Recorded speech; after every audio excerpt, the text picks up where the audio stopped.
Baik, Assalamualaikum warahmatullahi wabarakatuh.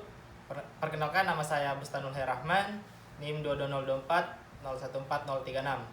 Jadi di sini saya akan membuat video tutorial bagaimana cara merakit PC, dan di sini juga saya akan menjelaskan beberapa komponen-komponen penting yang akan digunakan dalam perakitan PC ini. Jadi yang pertama itu ada casing. Casing itu merupakan aksesoris atau tempat di mana motherboard itu terpasang. Jadi casing ini bisa dibilang itu sebagai baju dari komputer yang akan kita gunakan nanti. Terus ada yang dinamakan dengan motherboard. Nah, motherboard ini merupakan papan sirkuit yang merupakan tempat di mana komponen-komponen komputer atau hardware akan terpasang. Papan sirkuit ini memiliki beberapa soket dan port yang memiliki fungsinya masing-masing. Jadi nanti pada port dan soket ini akan dibahas lebih mendetail. Ya. Nah, baik, di sini kita akan membahas secara mendetail dari bagian-bagian soket dan port yang ada pada motherboard. Jadi yang pertama itu adalah ada slot PCIe x 1, yaitu yang ini. Jadi ini tuh berfungsi mendukung aksesoris card seperti adapter TV, tuner, dan sebagainya. Kemudian slot kedua itu ada yang dinamakan PCIe x 16, yaitu yang ini.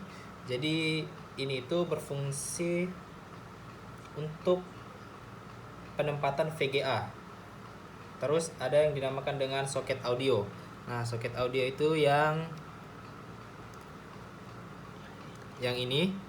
Jadi ini tuh berfungsi untuk menghubungkan dengan perangkat-perangkat audio seperti mikrofon dan sebagainya. Terus ada slot CPU. Nah, slot CPU adalah yang ini. Slot ini merupakan tempat untuk memasang prosesor atau CPU. Terus ada slot fan. Nah, slot fan itu adalah yang ini.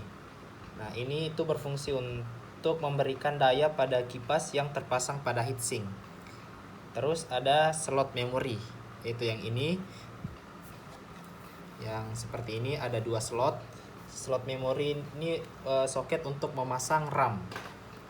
Terus ada slot ATX power. Yang ini, soket ini itu adalah soket yang menghubungkan konektor power ATX dari power supply. Terus ada slot SATA. Di sini terdapat 4 biji. Slot SATA itu untuk menghubungkan disk drive seperti hard disk atau optical drive, yaitu yang ini. Terus ada slot USB. Slot USB di sini ada 2, USB 1 dan USB 2. Ini tuh berfungsi untuk menghubungkan front USB dengan motherboard. Terus ada slot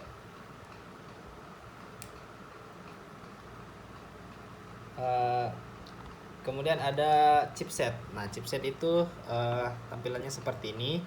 Chipset itu adalah sebuah IC yang berfungsi untuk mengontrol penggunaan daya dan transfer pada soket dan port-port.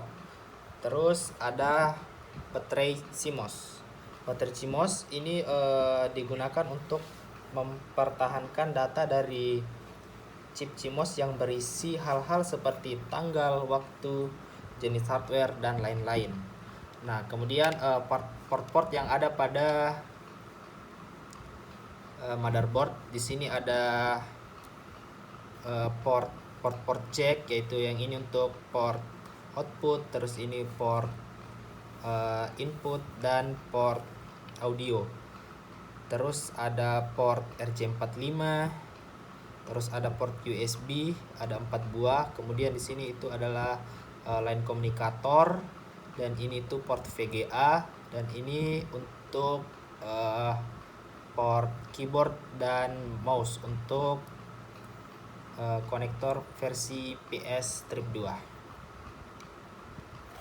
Kemudian ada yang dinamakan prosesor. Prosesor merupakan otak dari komputer yang akan kita rakit nantinya. Jadi prosesor itu memiliki beberapa komponen juga dalam komponen yang sangat penting ini. Jadi di dalam prosesor ada yang dinamakan dengan control unit.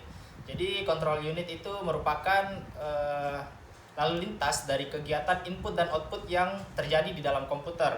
Terus dalam prosesor juga ada yang dinamakan dengan ALU atau Arithmetic Logical Unit. Jadi ALU itu merupakan komponen yang berfungsi untuk melakukan pengerjaan aritmatika yang dilakukan dalam komputer sesuai dengan data atau perintah yang diterima. Terus yang terakhir komponen pada prosesor itu ada yang dinamakan dengan register unit. Jadi register unit itu merupakan penyimpanan yang lebih kecil dari memori utama. Namun pada register unit itu memiliki kecepatan yang cukup tinggi. Terus ada komponen selanjutnya yaitu RAM. Bentuknya seperti ini. Ini RAM untuk PC, yaitu bisa dinamakan sebagai long DIMM. Jadi RAM ini tempat penyimpanan sementara, yang dimana RAM itu berfungsi sebagai penyimpanan sementara ketika kita membuka aplikasi atau kita misalkan sedang mengetik atau membuka tab pada Chrome, browser dan lainnya. Nah, disinilah data-data itu tersimpan sebelum kita melakukan save data. Nah, setelah melakukan save data, data-data tersebut akan tersimpan lagi ke komponen selanjutnya, yaitu memori internal. Nah, pada memori internal itu terdapat dua jenis. Ada yang dinamakan dengan HDD atau hard disk, kemudian selanjutnya ada yang dinamakan dengan SSD. Nah, yang kali ini kita akan menggunakan komponen yang bernama hard disk. Jadi hard disk itu adalah media penyimpanan pada komputer yang dimana semua file-file yang tersimpan pasti akan ke media penyimpanan hard disk ini. Kemudian komponen selanjutnya adalah PSU, Power Supply Unit. Jadi PSU itu merupakan komponen yang berfungsi sebagai pemasok atau penyuplai listrik ke komponen hardware lainnya. Jadi PSU ini akan berhubungkan langsung kepada motherboard untuk menyuplai hardware lainnya. Kemudian setelah memasang prosesor pasti ada yang dinamakan dengan heatsink. Heatsink merupakan kipas atau pendingin dari prosesor. Kemudian ada yang dinamakan dengan kabel SATA. Nah, kabel SATA ini untuk menghubungkan antara hard disk yang tadi dengan motherboard. Bisa juga ini bisa dihubungkan dengan disk drive ke motherboard juga.